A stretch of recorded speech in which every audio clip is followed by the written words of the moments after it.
Good evening ছাত্ৰ ছাত্ৰীসকল, তোমালোক সকলো ভালে আছানে? আশা কৰোঁ সকলো ভালে আছা। আজি তোমালোকৰ লগত ৰসায়ন বিজ্ঞান ক্লাছ 10ৰ নতুন এটা চেপ্টাৰ আলোচনা কৰিম বুলি আগবাঢ়িছোঁ।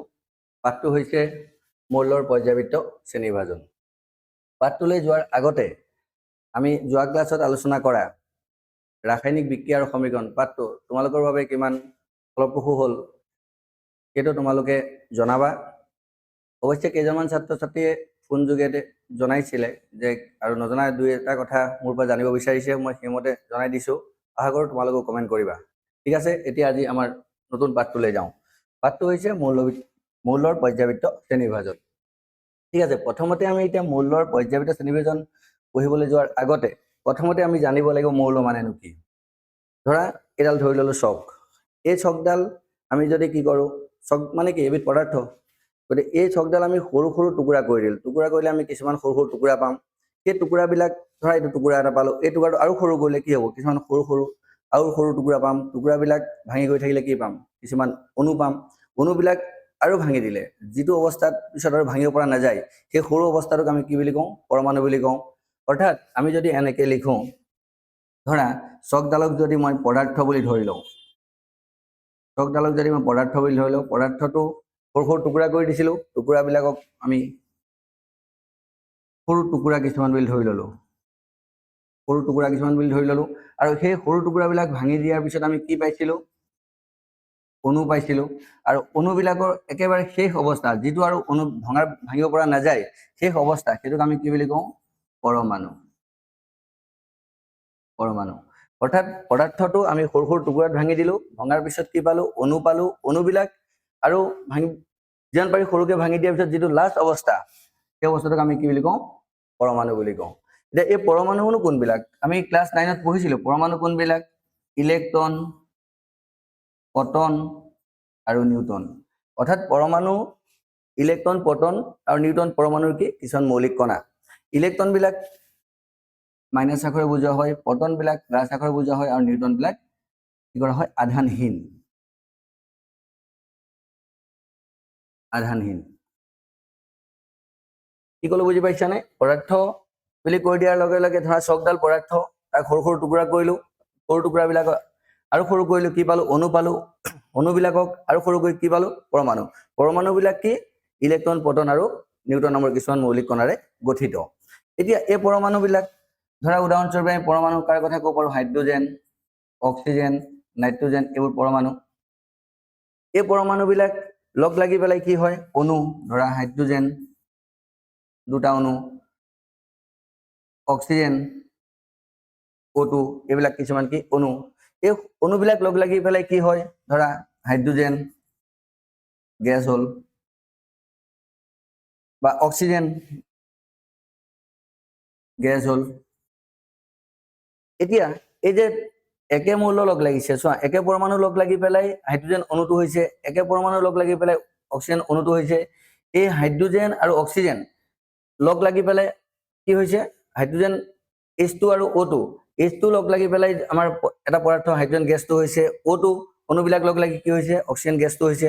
সেইদৰে যদি ধৰা আমি এটা পৰমাণু কাৰ্বন, কাৰ্বনৰ লগত যদি মই অক্সিজেনটো লগ লগাওঁ কি হ'ব,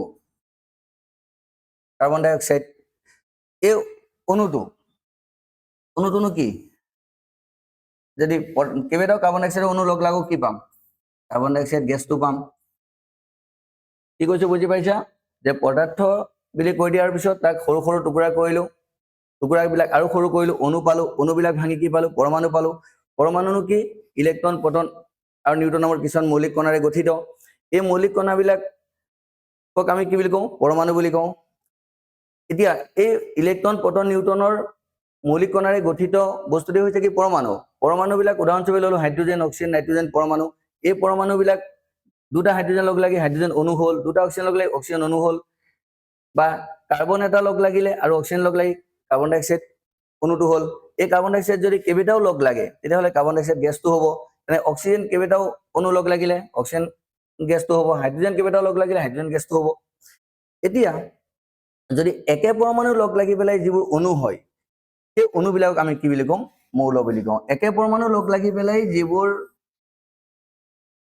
অণু গঠন হয় সেই অণুবিলাক আমি কি বুলি ক'ব পাৰিম মৌল বুলি ক'ব পাৰিম কিন্তু বেলেগ বেলেগ পৰমাণু লগ লাগি পেলাই যিবোৰ অণু গঠন হয় সেইবিলাক আমি কি বুলি কওঁ যৌগ বুলি কওঁ অণু কি বস্তু বুজি পাইছা যে একে পৰমাণু লগ লাগি পেলাই যিবোৰ অণু গঠন হয় সেই অণুবিলাকে হৈছে পদাৰ্থ অৰ্থাৎ একে পৰমাণুৰে গঠিত অণুবোৰ আমি মৌল বুলি কওঁ আৰু সেই একে পৰমাণুৰে গঠিত মৌলবিলাকৰ সমষ্টিটোক আমি এটা পদাৰ্থ বুলি ধৰিব পাৰিম যদি বেলেগ বেলেগ অণু লগ লাগি পেলাই এটা পদাৰ্থ গঠন হয় তেতিয়া তাক আমি কি বুলি ক'ব পাৰিম বেলেগ এটা পদাৰ্থ তাক আমি যৌগিক পদাৰ্থ বুলি ক'ব পাৰিম যদি ইয়াত চোৱা এতিয়া হাইড্ৰোজেন দুটা লগ লাগিছে হাইড্ৰোজেন অণুটো হৈছে অক্সিজেন দুটা লগ লাগি অক্সিজেন অণুটো হৈছে আৰু সেই হাইড্ৰোজেন গেছটো যে দুই বা তাতোধিক হাইড্ৰোজেন গেছৰ অণু লগ লাগি যায় কি হ'ব হাইড্ৰোজেন গেছ হৈ যাব অৰ্থাৎ পদাৰ্থ এটা হৈ যাব অক্সিজেনৰ অণু যে দুই বা তাতোধিক লগ লাগি যায় কি হ'ব অক্সিজেন গেছটো হ'ব অৰ্থাৎ একে পৰমাণু লগ লগাৰ কাৰণে তাক আমি মৌল বুলি কৈছো আৰু বেলেগ বেলেগ পৰমাণু লগ লাগি তাক আমি কি বুলি ক'ম যৌগ বুলি ক'ম আৰু যৌগৰ সমষ্টিটো হৈছে কি এটা মিশ্ৰণ কিন্তু এতিয়া আমি যৌগ বা মিশ্ৰণৰ বিষয়ে পঢ়িবলগীয়া নহয় আমি কাৰ বিষয়ে পঢ়িম এতিয়া মৌলবিলাকৰ বিষয়ে ইয়াত আলোচনা কৰিম এতিয়া চোৱা প্ৰকৃতিত এতিয়ালৈকে প্ৰায় 118টা মান মৌলৰ সমেত পোৱা গৈছে 118টা মৌলৰ ভিতৰতে 80% হৈছে কি ধাতু আৰু 20% কি অধাতু ঠিক আছে এতিয়ালৈকে প্ৰকৃতিত কিমানটা মৌলৰ সমেত পোৱা গৈছে প্ৰায় 118টা তাৰে 80% ধাতু আৰু 20% কি বুলি ক'লো অধাতু এতিয়া এই 80% ধাতুৰ মানে কিমানটা 118টা 80% মানে প্ৰায় 95 96টা মান হ'ব আৰু বাকিখিনি কি হ'ব বাকিখিনি হ'ব অধাতু ঠিক আছে তেতিয়াহ'লে লাষ্টত আমি কি সিদ্ধান্ত পালো যে মৌল কি যে মৌল হ'ল পদাৰ্থৰ এটা বিশুদ্ধ ৰূপ কেলে বিশুদ্ধ ৰূপ বুলি ক'লে ইয়াত চোৱা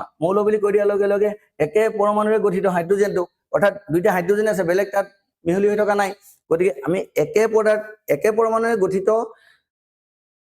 অণুবিলাকক আমি কি বুলি কৈছো মৌল বুলি কৈছো মৌল হৈছে পদাৰ্থৰ এটা বিশুদ্ধ ৰূপ আৰু এই মৌলবিলাক কোনো ৰাসায়নিক বা ভৌতিক প্ৰক্ৰিয়াৰে তাক আৰু সৰু কৰিব পৰা নাযায় বা সৰল অৱস্থালৈ নিব পৰা নাযায় অৰ্থাৎ মৌলবিলাক কোনো ৰাসায়নিক প্ৰক্ৰিয়াৰ দ্বাৰা বা ভৌতিক প্ৰক্ৰিয়াৰ দ্বাৰা সৰল অৱস্থালৈ নিব পৰা নোযোৱা বস্তুবিলাকে হৈছে কি অণুবিলাক আৰু সেই অণুবিলাকে হৈছে কি মৌল এই মৌলবিলাকৰ বিষয়ে আলোচনা কৰিম আলোচনা কৰিবলৈ আমি ক'লোই নহয় প্ৰকৃতি এতিয়ালৈকে 118টা মান মৌলৰ সমেত পোৱা গৈছে অৰ্থাৎ 95 96টা মান কি ধাতু পাইছো আৰু বাকিখিনি কি অধাতু এতিয়া এই মৌলবিলাকৰ বিষয়ে আমি আলোচনা কৰিবলৈ যাওঁতেনে কিছুমান আমাৰ সমস্যাৰ সৃষ্টি হৈছিলে যেনে ধৰা তুমি এতিয়া যেতিয়া আমি মৌলৰ বিষয়ে আলোচনা কৰিছো এতিয়া বৰ্তমানলৈকে 118টা মৌল আছে কিন্তু যেতিয়া মৌলবিলাকৰ বিষয়ে 1800 চনত আলোচনা কৰিবলৈ প্ৰথম আৰম্ভ কৰিছিলে মৌলবিলাকৰ ধৰ্মবিলাকৰ বিষয়ে তাৰ কাৰ্যবিলাকৰ বিষয়ে তাৰ বৈশিষ্ট্যবিলাকৰ বিষয়ে আলোচনা কৰিবলৈ ধৰিছিলে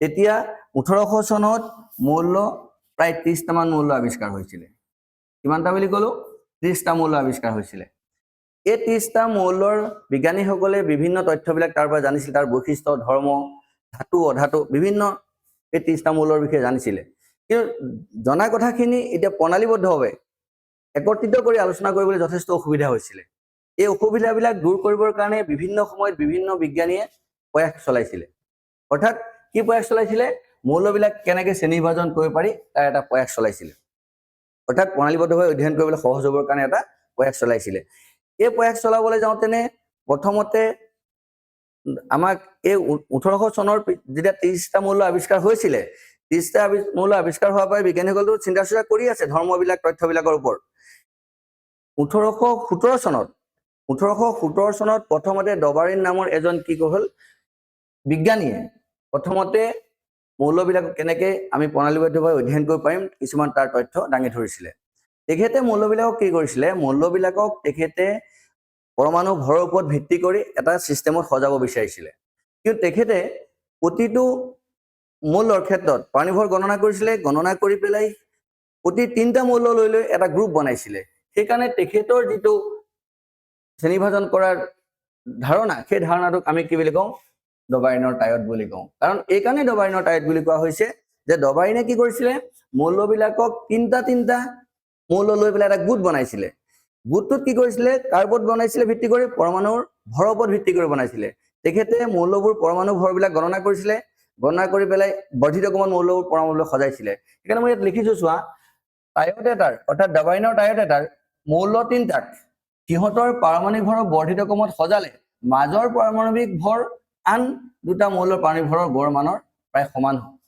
কৰি পেলাই তেখেতে সজাব বিচাৰিছিলে তেখেতে উদাহৰণ হিচাপে তিনিটা টাইটৰ ধাৰণা আমাক দিছিলে টাইট মানে কি তিনিটা মৌল লৈ পেলাই যে তেখেতে এটা গোট বনাইছিলে সেই গোটটো তিনিটা মৌল লৈ গোটটো বনোৱাৰ কাৰণে তেখেতৰ যিটো ধাৰণা সেই ধাৰণাটোক ডাবাইনৰ টাইট বুলি কোৱা হয় তেখেতে কি কৰিছিলে প্ৰথম চাবা উদাহৰণস্বৰূপে লিথিয়াম ধৰা এটা টাইট তেখেতে লিথিয়ামৰ উদাহৰণ দিছিলে মই এটা দিছো উদাহৰণটো লিথিয়াম ছডিয়াম আৰু পটাছিয়ামৰ গঠিত এটা টাইট তেখেতে বনাইছিলে প্ৰথমতে এই লিথিয়ামৰ চোৱা লিথিয়ামৰ পাৰমাণবিক ভৰটো হৈছে 6.9 ছডিয়ামৰ পাৰমাণবিক ভৰ গণনা কৰি পেলাই পোৱা গৈছিলে 23 একেদৰে পটাছিয়ামৰ পাৰমাণবিক ভৰ প্ৰায় 39.1 পাইছিলে এই পাৰমাণবিক ভৰ কেইটা চোৱা এতিয়া মই কৈছিলো যে কি তেখেতে মৌলবিলাক তিনিটা মৌল লৈ পেলাই পাৰমাণবিক ভৰৰ এটা বৰ্ধিত কমন বস্তুখিনি সজাই পেলাই এনেকুৱাই সজাইছিলে যাতে প্ৰথম মৌলটো এইটো প্ৰথম মৌল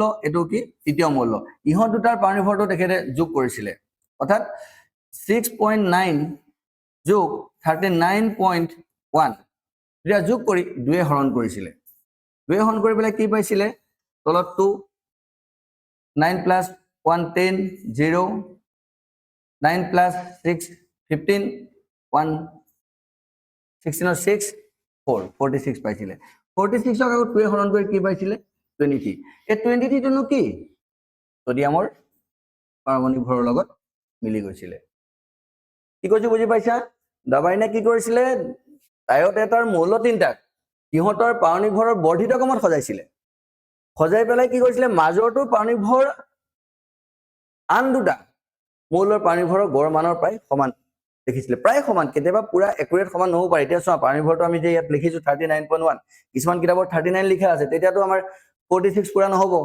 45.9 হৈ যাব কিন্তু প্ৰায় সমান পাৰমাণবিক ভৰটো কি হৈছে প্ৰায় সমানকে তেখেতে পাইছিলে সেইকাৰণে প্ৰায় সমান বুলি কোৱা হয় অৰ্থাৎ লিথিয়াম আৰু পটাছিয়ামৰ পাৰমাণবিক ভৰৰ গড় মানটো কাৰ সৈতে সমান পাইছিলো ছডিয়ামৰ সৈতে তেখেতে এই তিনিটা মৌল লৈ পেলাই এটা কি বনাইছিলে টাইট বনাইছিলে তেখেতে এনেকুৱা টাইট পাইছিলে কেইটা তিনিটা পাইছিলে চোৱা ডবাইনে যেতিয়া কথাখিনি আলোচনা কৰিছিলে বা এখন টেবুল বনাব বিচাৰিছিলে তেতিয়ালৈকে প্ৰকৃতিত 30টা মান মৌলৰ সমেত পোৱা গৈছিলে সেই 30টা মৌল লৈ তেখেতে ধাৰণাটো আৰম্ভ কৰিছিলে কিন্তু তেখেতে কি হ'ল এই গোটেই মৌলবিলাকৰ ভিতৰত মইতো এতিয়া এই তিনিটা দেখালোৱেই তাৰপিছত চি এ এছ আৰু বি এ ইহঁত তিনিটা লৈও এটা দেখাইছিলে মানে চি এ আৰু বি আৰৰ পাৰমাণবিক ভৰৰ গড় মানটো কাৰ সৈতে সমান পাইছিলে এছৰ সৈতে সমান পাইছিলে সেইদৰে চি এল আৰু আই দিনটো যোগ কৰি পেলাই যিটো পাৰমাণবিক ভৰ পাইছিলে তাক 2 হৰণ কৰি পেলাই কাৰ সৈতে সমান পাইছিলে বি আৰৰ সৈতে সমান পাইছিলে এই 30টা মৌলৰ ভিতৰত 3টা টাইটহে তেখেতে বনাবলৈ সক্ষম হৈছিলে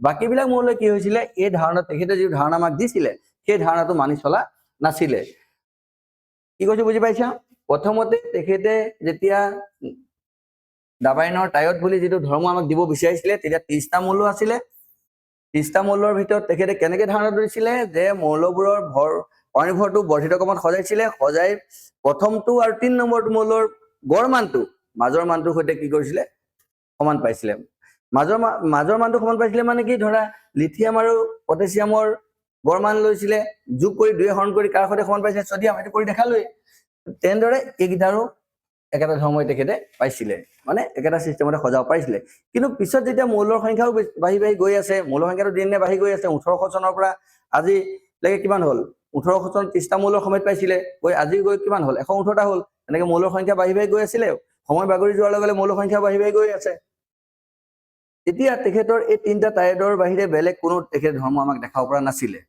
ফলত কি হৈ গ'ল 30টা মৌল আৱিষ্কাৰ হওঁতেনেই অকল 9টা মৌলহে তেখেতৰ টাইটত সোমাইছিলে বাকীখিনি সোমোৱা নাছিলে গতিকে তেখেতৰ যিটো সিস্টেম তেখেতে যিটো আমাক ডাবাইনৰ টাইট বুলি যিটো আমাক ধাৰণা দিছিলে সেই ধাৰণাটো কি হ'ল গ্ৰহণযোগ্য নোহোৱা হ'ল অৰ্থাৎ ব্যৱহাৰৰ অনুপযোগী হৈ গ'ল যেতিয়া ব্যৱহাৰৰ অনুপযোগী হৈ গ'ল আকৌ এটা বিশৃংখল আহি গ'ল এই বিশৃংখলটো দূৰ কৰিবৰ কাৰণে আকৌ বেলেগ বিজ্ঞানীয়ে বেলেগ সময় চিন্তা চৰ্চা কৰি আছিলে তাৰ ভিতৰতে 1864 চনত 1866 আন এজন বিজ্ঞানী নিউলেন্সে কি কৰিলে আকৌ এটা আমাক ধাৰণা দিলে 1864 চনত অৰ্থাৎ 66 1866 কি হৈছিলে টোটেল মৌল আৱিষ্কাৰ হৈছিল তেতিয়ালৈকে 56টা তেখেতে 56টা মৌল লৈ পেলাই আমাক ধাৰণা এটা দিছিলে ধাৰণাটো এনেদৰে দিছিলে তেখেতে কি হৈছিলে একেবাৰে পাতল মৌল হাইড্ৰজেনৰ পৰা আৰম্ভ কৰি আটাইতকৈ গধুৰ মৌল থৰিয়ামলৈকে পাৰণিভৰবিলাক বৰ্ধিত ক্ৰমত সজাই পেলাইছিলে কি কৈছো বুজি পাইছা একেবাৰে পাতল মৌল হাইড্ৰজেনৰ পৰা আৰম্ভ কৰি আটাইতকৈ গধুৰ মৌল থৰিয়ামলৈ কি কৰিছিলে মৌলবোৰৰ পাৰণিভৰটো বৰ্ধিত ক্ৰমত সজাই লৈছিলে সজাই লৈ পেলাই তেখেতে কি কৰিছিলে সিহঁতৰ মৌলবিলাক অধ্যয়ন কৰিবলৈ আৰম্ভ কৰিছিলে তেখেতে এটা বস্তু দেখিছিলে যে ধৰা এতিয়া 1 ৰ পৰা 56 লৈকে আছিলে তেখেতে উদাহৰণস্বৰূপে কি দেখিছিলে ধৰা এটা মৌল মই লৈ ললো লিথিয়াম লিথিয়ামৰ পিছত 8 নম্বৰ মৌলটো কোন হ'ব সোডিয়াম লিথিয়ামৰ যিবোৰ ধৰ্ম তেখেতে দেখিছিলে সোডিয়ামৰ ধৰ্মটো তাৰ লগত মিল দেখিছিলে বা সোডিয়ামৰ পিছত 8 নম্বৰ মৌলটো কি পটাছিয়াম পটাছিয়ামৰ ধৰ্মটো তেখেতে কি দেখিছিলে একে দেখিছিলে অৰ্থাৎ প্ৰতি 8টা মৌলৰ মূৰে মূৰে ধৰ্মবিলাক তেখেতে একে দেখিছিলে সেইটো কাৰ কাৰণে দেখিছিলে মৌলবোৰৰ পাৰণিভৰটো বৰ্ধিত ক্ৰমত সজাইছিলে কৰবা সজাইছিলে আটাইতকৈ পাতল মৌল হাইড্ৰজেনৰ পৰা গধুৰ মৌল থৰিয়ামলৈ সজাইছিলে আৰু তেতিয়া মৌল প্ৰকৃতিত কিমানটা আৱিষ্কাৰ হৈছিলে 56টা সেই 56টা মৌল লৈ পেলাই তেখেতে আমাক এটা ধাৰণা দিছিলে ধাৰণাটো কেনেকৈ দিছিলে যে প্ৰতি 8টা মৌলৰ মূৰে মূৰে একেটা ধৰ্ম মৌলবিলাকে একেটা ধৰ্ম প্ৰদৰ্শন কৰিছিলে সেই যে 8টা মৌলৰ মূৰে ধৰ্মবিলাক প্ৰদৰ্শন কৰিছিলে একে ধৰ্ম প্ৰদৰ্শন কৰিছিলে তেখেতে সেইটো সংগীতৰ স্বৰ লগত তুলনা কৰিছিলে সংগীতৰ স্বৰটো আমি জানো কি আছিলে সংগীতৰ স্বৰটো সা ৰে গা মা পা ধা নি 7 নম্বৰটো সাৰে পৰা আৰম্ভ কৰি পা ধা নি নিটো কেই নম্বৰ আছে 7 নম্বৰত আছে 1 নম্বৰ পৰা আৰম্ভ কৰি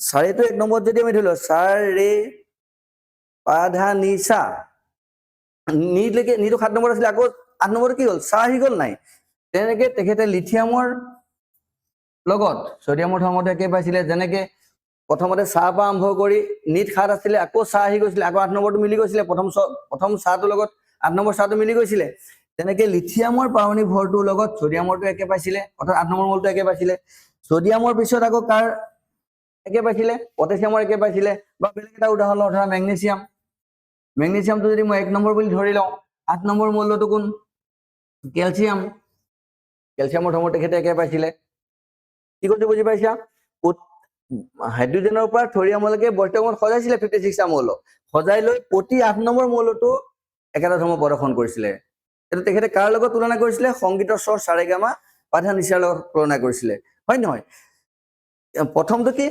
সাটোৰ পিছত 7 নম্বৰটো কি সা ৰে গা মা পা ধা নি নিটো 7 নম্বৰ 8টো আকৌ সা আহি গৈছিলে নাই তেনেকৈ লিথিয়ামটো যদি 1 বুলি ধৰো 8 নম্বৰত কোন আছে সোডিয়াম একে ধৰ্ম প্ৰদৰ্শন কৰিলে সোডিয়ামৰ পিছত পটাছিয়াম মেগনেছিয়ামৰ পিছত কোন কেলছিয়াম তেনেকৈ তেখেতে এখন আমাক তালিকা বনাই দিছিলে আৰু সেই তালিকাখনৰ মতে প্ৰথমতে বিশৃংখলবিলাক অলপ শৃংখলাবদ্ধ হৈছিলে কিন্তু প্ৰকৃতিত মৌলৰ সংখ্যা বাঢ়ি গৈ আছে বাঢ়ি যোৱাৰ লগে লগে আৰু এটা সমস্যা হৈছিলে কি তেখেতে যিটো আমাক তথ্য দিছিলে সেই তথ্যটো অৰ্থাৎ প্ৰতি 8টা মৌলৰ মূৰে মূৰে ধৰ্মবিলাক মিল পাইছিলে কিন্তু সেই মিল থকা ধৰ্মবিলাক একমাত্ৰ কেলছিয়ামলৈকে প্ৰযোজ্য আছিলে কেলছিয়ামৰ পিছৰ মৌলবিলাকে সেই ধৰ্মবিলাক প্ৰদৰ্শন কৰিব পৰা নাছিলে ফলত তেখেতৰ এটা সীমাবদ্ধতা আহি গ'ল তেখেতে যিটো আমাক তথ্য দিছিলে তথ্যটো কি দিছিলে ইয়াত চোৱা মই আকৌ এবাৰ নোট কৰি দিছিলোঁ 1866 চনত তেওঁ সেই সময়ৰ আৱিষ্কৃত মৌলবোৰ সিহঁতৰ পাৰণিভৰৰ বৰ্ধিত ক্ৰমত সজাইছিল নিউলেন্সে আটাইতকৈ কম পাৰণিভৰৰ মৌল হাইড্ৰজেনৰ পৰা আৰম্ভ কৰি গধুৰ মৌল থৰিয়াম এইটো ক'লোৱেই নহয় তোমালোক শেষ কৰিছিল আৰু প্ৰতি 8ম মৌলৰ ধৰ্ম প্ৰথম মৌলটোৰ লগত একেধৰণে লক্ষ্য কৰিছিল এইটো কথা তোমালোক বুজাই দিয়া হ'ল এইমতে ঠিকেই চলি আছিলে কিন্তু কি হৈ গ'ল কেলছিয়ামলৈকে ঠিকেই আছে প্ৰতি 8টা মৌললৈ তাৰ পিছৰ মৌলটোৰ ধৰ্ম প্ৰদৰ্শন কৰি আছিলে কেলছিয়ামৰ পিছৰ মৌলখিনিয়ে সেইটো ধৰ্ম প্ৰদৰ্শন নকৰা হৈ গ'ল ফলত সেইটো তেখেতৰ এটা সীমাবদ্ধতা আহি পৰিলে তেখেতৰ যিটো আমাক তথ্য দিছিলে তাৰ এটা সীমাবদ্ধতা আহি পৰিলে তাৰোপৰি 2 নম্বৰ তেখেতৰ সীমাবদ্ধতাটো কি গম পাইছানে 2 নম্বৰটো হৈছে কি তেখেতে প্ৰকৃতিত 56টা মৌল আছে বুলিহে জানিছিল বা আৰু নতুন মৌল আৱিষ্কাৰ নহয় বুলি ধাৰণা কৰিছিল কিন্তু কি হৈ গ'ল পিছত সময় বাগৰি যোৱাৰ লগে লগে মৌল সংখ্যা বাঢ়ি গৈ আছে বাঢ়ি যোৱাৰ লগে লগে 56 পৰা মৌল সংখ্যা বাঢ়ি গৈ থাকিলে গৈ থকাৰ ফলত তেখেতৰ আৰু এটা তেখেতৰ সীমাবদ্ধতা আহি গ'ল তেখেতে 56টা মৌলৰ কাৰণে তথ্যটো বনাইছিলে কিন্তু নতুন মৌল আৱিষ্কাৰ হোৱাৰ কাৰণে 2 নম্বৰ সীমাবদ্ধতা তেখেতৰ আহি পৰিলে কি আহি পৰিলে তেখেতে প্ৰকৃতিত 56টা মৌল আছে বুলি কৈছিলে বা ভাবিছিলে আৰু নতুন মৌল কেতিয়াও আৱিষ্কাৰ নহয় বুলি ধাৰণা কৰিছিলে কিন্তু নতুন মৌল আৱিষ্কাৰ হৈ গ'ল তাৰ পিছতে আহি গ'ল কি 3 নম্বৰটো আহি গ'ল কি তেখেতে প্ৰতিটো ঘৰত যিখন তালিকা বনাইছিলে তালিকাখনৰ প্ৰতিটো ঘৰত এটা এটা মূল্য দিবলৈ চেষ্টা কৰিছিলে কিন্তু কিছুমান এনেকুৱা মূল্য আৱিষ্কাৰ হৈ গ'ল যিবোৰ মূল্য একেটা ঘৰতে দুটা বা ততোধিক মূল্য সোমাই গ'ল ফলত কি হৈ গ'ল আৰু 3 নম্বৰ সীমাবদ্ধতা তেখেতৰ আহি গ'ল অৰ্থাৎ তেখেতৰ যিটো ধাৰণা দিছিলে আমি যিটো নিউলেন্সৰ অষ্টসূত্ৰ বুলি জানিছিলো এই সূত্ৰটো আকৌ সীমাবদ্ধতা 3টা আহি পৰিলে ফলত তেখেতৰ এই সূত্ৰটো ব্যৱহাৰৰ অনুপযোগী হৈ পৰিলে কি ক'লো বুজি পালা ব্যৱহাৰ অনুপযোগী হৈ পৰিলে অনুপযোগী হৈ যোৱাৰ লগে লগে আকৌ এটা বিশৃংখল আহি গ'ল নাই সেই বিশৃংখলটো দূৰ কৰিবৰ কাৰণে আকৌ বিভিন্ন বিজ্ঞানীয়ে বিভিন্ন সময়ত চিন্তা চৰ্চা কৰি আছিলে কিন্তু নিউলেন্সে প্ৰথমতে যিখিনি আমাক ধাৰণা দিছিলে সেইখিনি গোটেইখিনি ঠিকই আছিলে প্ৰথম যিটো সীমাবদ্ধতা কি আহিছিলে কেলছিয়ামৰ পিছৰ মূল্যখিনিয়ে সেই ধৰ্মটো মানি নচলিলে কোনো ধৰ্ম যিটো অষ্টসূত্ৰ বুলি আমি কৈছো প্ৰতি 8টা মূল্যৰ মূৰে মূৰে ধৰ্মটো একে হয় সেইটো মানি নচলা হ'ল 2 নম্বৰতে কি হ'ল প্ৰকৃতিত 56টা মূল্য আছে বুলি তেখেতে কৈছিলে কিন্তু মূল্যৰ সংখ্যা বাঢ়ি বাঢ়ি গৈ আছে সেইটো এটা তেখেতৰ সীমাবদ্ধতা আহি পৰিলে 3 নম্বৰ সীমাবদ্ধতাটো কি হ'ল একেটা ঘৰতে 2 বা ততোধিক মূল্য সোমাই গ'ল সেইটো তেখেতৰ 3 নম্বৰ সীমাবদ্ধতা আহি পৰিলে ঠিক আছে এটা এই সীমাবদ্ধতা আহি পৰাৰ কাৰণে ব্যৱহাৰ অনুপযোগী হৈ যোৱাৰ লগে লগে বিজ্ঞানীসকলটো চিন্তা চৰ্চা কৰিয়ে আছে তাৰ পিছত বেলেগ এজন বিজ্ঞানীয়ে কি কৰিলে আকৌ এই তথ্যটো কেনেকৈ ডেভেলপ কৰিব পাৰি বা কেনেকৈ বিশৃংখলাটো শৃংখলাবদ্ধ কৰিব পাৰি বা শৃংখলালৈ আনিব পাৰি চিন্তা চৰ্চা কৰিলে সেই বিজ্ঞানীজন হৈছে কোন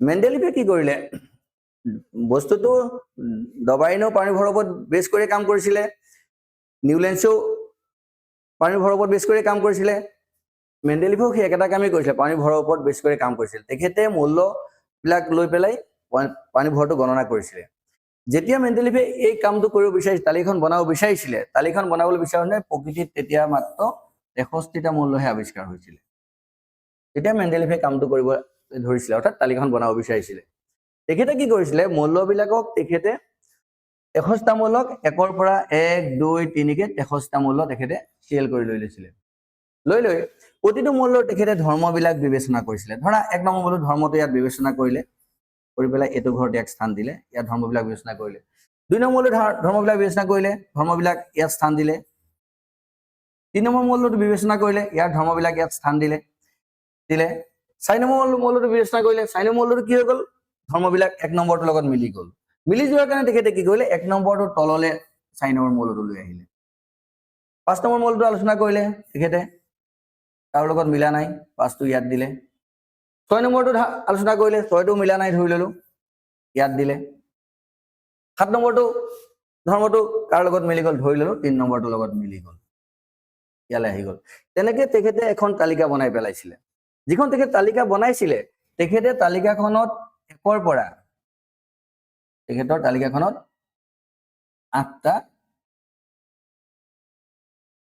ঘৰ বনাইছিলে আৰু তেনেকৈ পথালিকে কি কৰিছিলে তেখেতে 1ৰ পৰা আৰম্ভ কৰি 6টা শাৰী বনাইছিলে থিয়কে কেইটা ঘৰ বনাইছিলে থিয়কে বনাইছিলে 8টা আৰু পথালিকে বনাইছিলে কেইটা 6টা এই থিয় ঘৰবিলাক যে পাইছো এই থিয় ঘৰবিলাকক তেখেতে নাম দিছিলে বৰ্গ আৰু পথালিকে যিবোৰ শাৰী আছিলে এই শাৰীবিলাকক তেখেতে নাম দিছিলে কি পৰ্যায় অৰ্থাৎ মেণ্ডেলিভে যিখন তালিকা বনাইছিলে সেই তালিকাখনত 8টা বৰ্গ আছে আৰু 6টা কি আছে পৰ্যায় আছে ওকে আৰু তালিকাখন কেনেকৈ বনাইছে ক'লোৱে নহয় তেখেতে ধৰ্মবিলাক বিবেচনা কৰিলে ধৰ্মবিলাক কাৰ কেনেকৈ বিবেচনা কৰিলে ইয়াত চোৱা মূল্যবোৰৰ ধৰ্মবোৰ সিহঁতৰ পাৰনিৰ্ভৰৰ পৰ্যায়ক্ৰমে সলনি হয় বুলি তেখেতে এটা আমাক সূত্ৰ দি দিছিলে এই সূত্ৰটোৰ ওপৰত বিবেচনা কৰিছিলে প্ৰথমতে মূল্যবোৰ তেখেতে 63টা মূল্য লৈ পেলাই সজাই লৈ প্ৰতিটো মূল্য ধৰ্মবিলাক বিবেচনা কৰিলে বিবেচনা কেনে কৰিলে মূল্যবোৰৰ ধৰ্মবোৰ সিহঁতৰ পাৰমাণিক পৰ্যায়ক্ৰমে সলনি হয় বুলি কৈলে আৰু এনেদৰে এখন তালিকা তেখেতে প্ৰস্তুত কৰিলে প্ৰস্তুত কৰা তালিকাখন কেইটা আছিলে বৰ্গ মানে কি থিয় স্তম্ভবিলাক তেখেতে বৰ্গ নামে নামাকৰণ কৰিছিলে আৰু পথালি শাৰীবিলাক কি নামে নামাকৰণ কৰিছিলে পৰ্যায় নামেৰে তেখেতে তালিকাখনত 8টা বৰ্গ আছিলে আৰু 6টা কি আছিলে পৰ্যায় আছিলে ওকে এলকে ঠিকই আছে কিন্তু তেখেতৰ তালিকাখনত কিছুমান খালী ঘৰ ধৰা এইটো খালী ঘৰ থাকি গ'ল বা পিছত আকৌ এটা খালী ঘৰ ক'ৰবাত থাকি গ'ল এনে কিছুমান খালী ঘৰ তেখেতৰ তালিকাখনত থাকি গৈছিলে 63টা মূল্যলৈ কামটো কৰিছিলে তাত কিছুমান খালী ঘৰ থাকি গ'ল আৰু তেখেতৰ এই তালিকাখন বনোৱাৰ প্ৰধান সাফল্যটো আছিলে কি গম পাইছানে 63টা মূল্যলৈ কামটো কৰিছিলেতো পিছত মৌল সংখ্যাটো তেখেতেও জানে যে মৌল সংখ্যাত নতুন মৌল আৱিষ্কাৰ হ'ব, যিবোৰ নতুন মৌল আৱিষ্কাৰ হ'ব সেই খালী ঘৰবিলাকত তেখেতে স্থান লাভ কৰিব বুলি ঘৰবিলাক থৈ গৈছিলে। হয়, এইটো তেখেতৰ ডাঙৰ সাফল্য। তেখেতৰ যিবোৰ নতুন মৌল আৱিষ্কাৰ হৈছিলে সেই সকলোবিলাক মৌলই এই খালী ঘৰবিলাকত স্থান লাভ কৰিছিলে। সেইটো তেখেতৰ তালিকাখন ডাঙৰ সাফল্য। কিন্তু তেখেতৰ সীমাবদ্ধতাও আছিলে বা বিফলতাও আছিলে। বিফলতাটো কি আছিলে গম পাইছানে?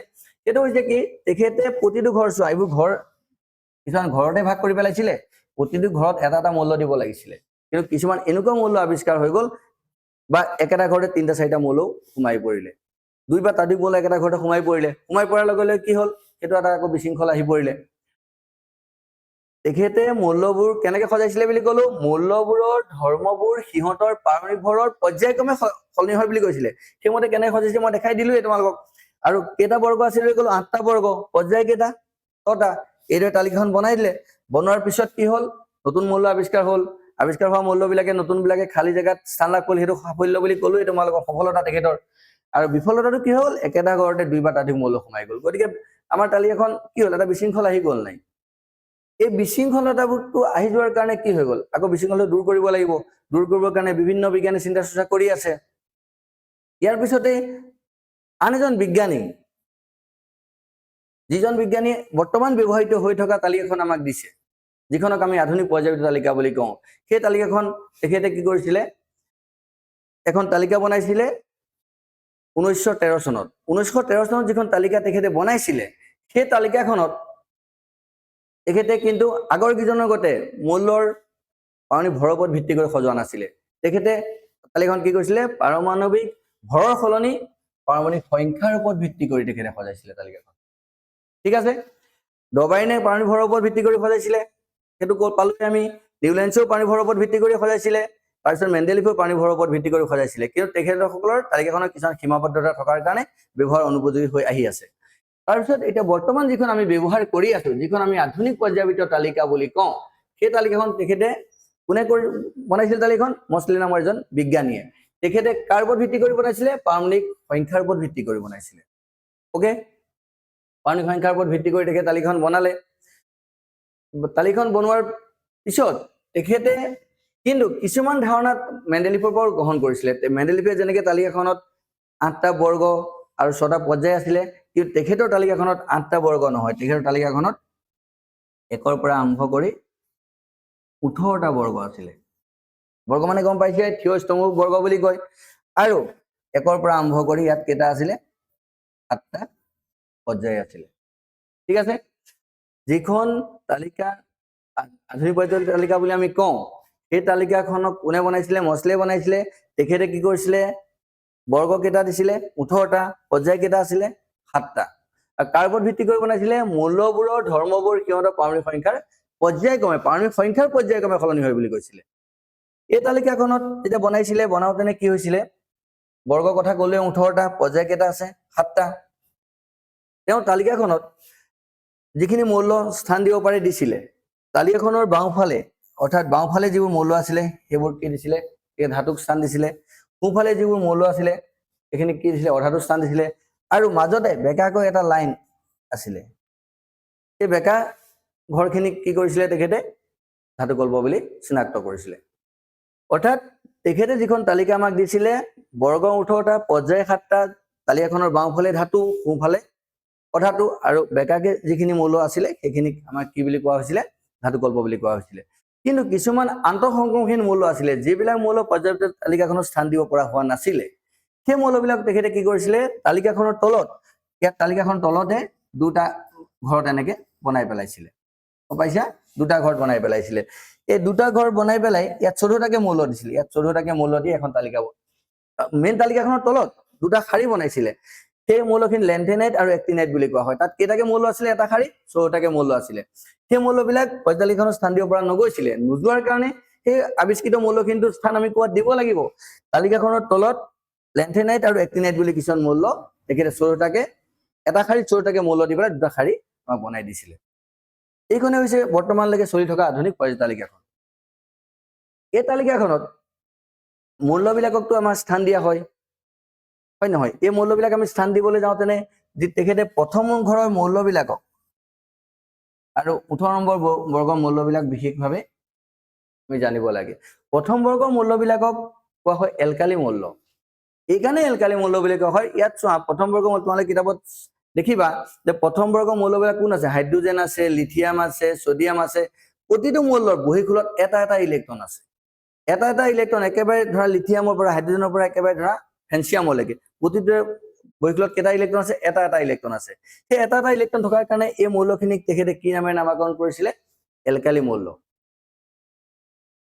আৰু একে 18 নম্বৰ মৌলখিনিক এটা তেখেতে বিশেষ নামেৰে নামকৰণ কৰিছিলে সেইখিনি হৈছে সম্ভান্তৰ গেছ এইকাৰণে সম্ভান্তৰ বুলি কৈছে তাত প্ৰথম মৌলটো হৈছে হিলিয়াম তাৰপিছতে নিয়ন আৰ্গন ক্ৰিপ্টন জেনন ৰেডন তেনেকে মৌলখিনি ইয়াত আছে লাষ্টৰ ঘৰটোত অৰ্থাৎ 18 নম্বৰ বৰ্গটোত আছে হিলিয়ামৰ বাদ দি হিলিয়ামৰ বহিঃখোলত দুটা ইলেক্ট্ৰন আছে তাৰ বাদ দি প্ৰতিটো মৌলৰে বহিঃখোলত 8টাকে ইলেক্ট্ৰন আছে আমি এটা কথা জানো ক্লাছ 9ত পাইছিলো যে অষ্টসূত্ৰ বুলি এটা সূত্ৰ পাইছিলো যে ৰাসায়নিক মিলনৰ সময়ত প্ৰতিটো মৌলই তাৰ বহিঃখোলটো 8টা ইলেক্ট্ৰনে পূৰ কৰিব বিচাৰে ফলত ই তাৰ ওচৰৰ সমান্তৰ গেছৰ সজ্জা লাভ কৰে অৰ্থাৎ ৰাসায়নিক মিলনৰ সময়ত প্ৰতিটো মৌলই কেইটা ইলেক্ট্ৰনে বহিঃখোল পূৰ কৰিব বিচাৰে 8টা ইলেক্ট্ৰনে ইয়াত চোৱা হিলিয়ামটো ইয়াত যদি এইটো হিলিয়াম বুলি মই ধৰি লওঁ ইয়াৰ বহিঃখোলত প্ৰথমটো দুটাই থাকে দুটা ইলেক্ট্ৰন সেইটো আমি জানো দুটা ইলেক্ট্ৰন পূৰ হৈ আছে তেনেকে ধৰা যে নিয়নৰ কথা ভাবো প্ৰথম খোলত দুটা ইলেক্ট্ৰন থাকিব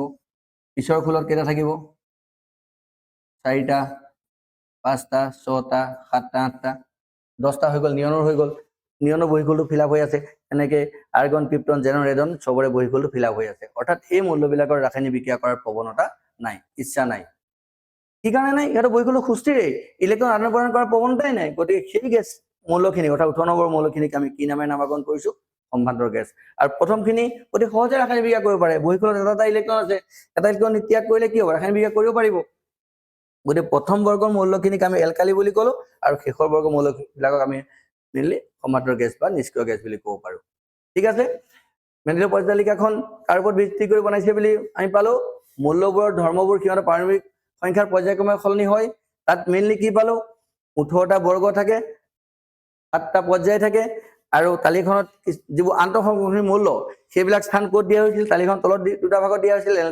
লেন্থেনাইট আৰু এক্টিনাইট বুলি সেইটো আমি গম পালো তাৰপিছতে প্ৰথম বৰ্গ মৌলবিলাক দ্বিতীয় বৰ্গ আৰু 18 নম্বৰ মৌলবিলাক কি নামেৰে নামকৰণ কৰা হয় সেইটো আমি গম পালো তালিকাখনত বাওঁফালে কি থাকে ধাতু সোঁফালে কি থাকে অধাতু আৰু বেকাকে থকা মৌলখিনিক আমি কি বুলি গম পালো ধাতু কল্প বুলি গম পালো এইখনে হৈছে আধুনিক পৰ্যায়তালিকাৰ মেইন ধাৰণাটো কিন্তু এতিয়া যে আমি পাইছো আচ্ছা এতিয়া যে আমি পালো যে মৌলবিলাকক তো পৰ্যায়তালিকাত স্থান দিয়া হয় কাৰ ওপৰত ভিত্তি কৰি স্থান দিয়া হয় বুলি গম পাইছো পাৰমাণৱিক সংখ্যাৰ পৰ্যায়ক্ৰমে সলনি হয় বুলি আমি গম পাইছো তেতিয়াহ'লে মৌলবিলাকনো স্থান কেনেকে হয় ক'ত হয় আমি কেনেকে উলিয়াম চোৱা অৰ্থাৎ আধুনিক পৰ্যায়বৃত্ত তালিকাত আধুনিক পৰ্যায়তালিকাত মৌলবিলাক কেনেকে আমি স্থান দিছো উদাহৰণস্বৰূপে তোমালোকে এটা মৌল লৈ লোৱা ধৰা মেগনেছিয়ামটোকে লৈ ললো মেগনেছিয়াম লৈ লোৱাৰ লগে লগে মেগনেছিয়ামৰ পাৰমাণৱিক সংখ্যাটো জানিব লাগিব পাৰমাণৱিক সংখ্যাৰ ওপৰত ভিত্তি কৰি কামটো কৰা হৈছে গতিকে মেগনেছিয়ামৰ পাৰমাণৱিক সংখ্যা কিমান 12 পাৰমাণৱিক সংখ্যা গম পাই যোৱাৰ লগে তাৰ কি গম পাই গলো মই ইলেক্ট্ৰনৰ বিন্যাসটো গম পাই গলো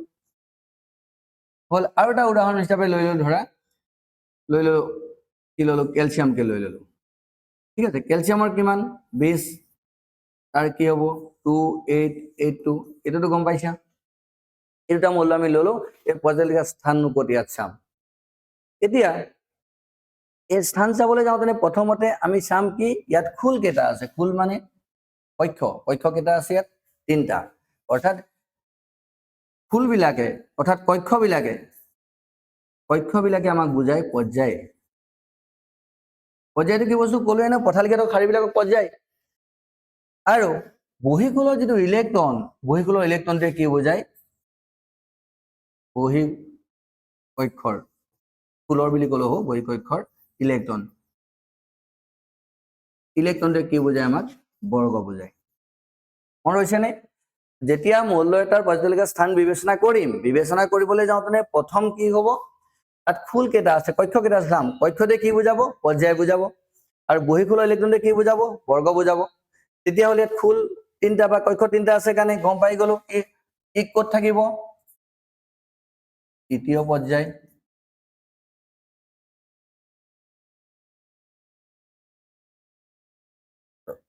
এই তৃতীয় পৰ্যায়ত থাকিব আৰু বহিঃখোলৰ ইলেক্ট্ৰন কেইটা আছে 2টা অৰ্থাৎ 2 নং বৰ্গত থাকিব গম পাইছানে এই তোমালোক তালিকাখন চোৱাচোন দেখিবা মেগনেছিয়ামটো ক'ত আছে তৃতীয় পৰ্যায় 2 নং বৰ্গত আছে একেদৰে এতিয়া ক্যালসিয়ামৰ কথা যদি আমি বিবেচনা কৰো ক্যালসিয়ামটো চোৱা ক্যালসিয়ামৰ খুল কেইটা আছে তিনটা গতিকে ইয়াৰ কি হ'ব পৰ্যায়টো কি হ'ব খুল কেইটা আছে চাৰিটা 1 2 3 4 গতিকে ই কি হ'ব চতুৰ্থ পৰ্যায়টো হ'ল চতুৰ্থ পৰ্যায় আৰু বহিঃকুল ইলেক্ট্ৰন কেইটা আছে দুটা গতিকে 2 নং বৰ্গ গতিকে ক'ত স্থান দিয়া হ'ল ক্যালসিয়ামটো চতুৰ্থ পৰ্যায় 4 নম্বৰ পৰ্যায়ত আৰু 2 নম্বৰ বৰ্গত ইয়াক স্থান দিয়া হ'ল ওকে তেতিয়াহ'লে মৌলবিলাক কেনেকৈ স্থান দিয়ে গম পালো যে প্ৰথমতে কাক বিবেচনা কৰিম ফুল বিবেচনা কৰিম ফুলৰ সংখ্যাটোৱে কি ক'ব পৰ্যায় ক'ব আৰু বহিঃকুল ইলেক্ট্ৰনটোৱে কি ক'ব বৰ্গ ক'ব যদি বহিঃকুলৰ ইলেক্ট্ৰন এটা বা দুটা থাকে এটাক আমি 1 নং বৰ্গ 2 নং বৰ্গ বুলি কৈ দিম তাতকৈ যদি বেছি হৈ যায় তেতিয়াহ'লে তাক আমি 10 এটা যোগ কৰি পেলাই কম ধৰা উদাহৰণস্বৰূপে আমি পালো ধৰা ক্লোৰিনৰ কিমান 17 তাৰ ইলেক্ট্ৰনৰ বিন্যাস কিমান 287 ইয়াত কেইটা খুল আছে বা কক্ষ আছে তিনটা অৰ্থাৎ তৃতীয় পৰ্যায়টো কিমান থাৰ্ড আৰু বহিঃকুল ইলেক্ট্ৰন কেইটা আছে 7টা মই কি কৈছিলো এটা বা দুটা হলে 1 নং বৰ্গ 2 নং বৰ্গ কম তাতকৈ বেছি হলে কি বুলি কৈছিলো 10 এটা যোগ কৰি কম অৰ্থাৎ 7 আছে 17 নং বৰ্গ এনেকৈ আমি কি উলিয়াব পাৰিম মৌলবিলাকক পৰ্যায়ত স্থান দিব পাৰিম ঠিক আছে এইদৰে আমি মৌলবিলাকক পৰ্যায়বৃত্ত তালিকাত স্থান দিব পাৰিম তাৰপিছতে আছে কি তাৰপিছত এতিয়া মৌলবিলাকক স্থান কেনেকৈ দিব পাৰি গম পাই গলো তাৰপিছতে আমি আগতে পাইছিলো কি যোজ্যতা আগতে পাইছিলোৱে যোজ্যতাটো কেনেকৈ উলিয়াব পাৰি যোজ্যতা উলিয়াবলৈ হলে মৌলবিলাকৰ কি উলিয়াব লাগিব ইলেক্ট্ৰন বিন্যাস উলিয়াব লাগিব মৌলবিলাকৰ ইলেক্ট্ৰন বিন্যাসটো কিমান ধৰা উদাহৰণস্বৰূপে তুমি এটা মৌল লৈ ললো পটাছিয়াম লৈ ললো আৰু এটা মৌল মই লৈ ললো অক্সিজেন পটাছিয়ামৰ ইলেক্ট্ৰন বিন্যাস 2 8 8 কিমান 1 অক্সিজেনৰ কিমান 2 6 হৈ গল এতিয়া যোজ্যতা কেনেকৈ উলিয়াই ইলেক্ট্ৰন আমি উলিয়াই পালো পোৱাৰ পিছত যোজ্যতা কেনেকৈ উলিয়াম বহিঃকুলত বহিঃকুলটো চাম বা যোগফুলটো চাম তাত যদি ইলেক্ট্ৰন এটা থাকে বা দুটা থাকে বা তিনটা থাকে বা চাৰিটা থাকে তাক যোজ্যতা 1 2 3 4 যেটো হয় সেইটো কৈ দিম তাতকৈ যদি বেছি হয় তেতিয়াহ'লে আমি 8ৰ পৰা বিয়োগ কৰি কম তেতিয়া পটাছিয়ামৰ যোজ্যতা কিমান 2 কাৰণ 1 2 3 4 থাকিলে 1 2 3 4 বুলি কৈছিলো তাতকৈ বেছি হলে কি বুলি কৈছিলো 8ৰ বিয়োগ কৰি দিম ইয়াত কিমান 6 গতিকে অক্সিজেনৰ যোজ্যতাটো কেনেকুৱা হ'ব 8 - 6 = কি 2 হৈ যাব ওকে যোজ্যতা আমি আগতে পাইছো কাৰণ থুলমূলকৈ কৈছো যোজ্যতাটো বুজি পাইছা নেক্সট আহিলে পাৰমাণৱিক আকাৰ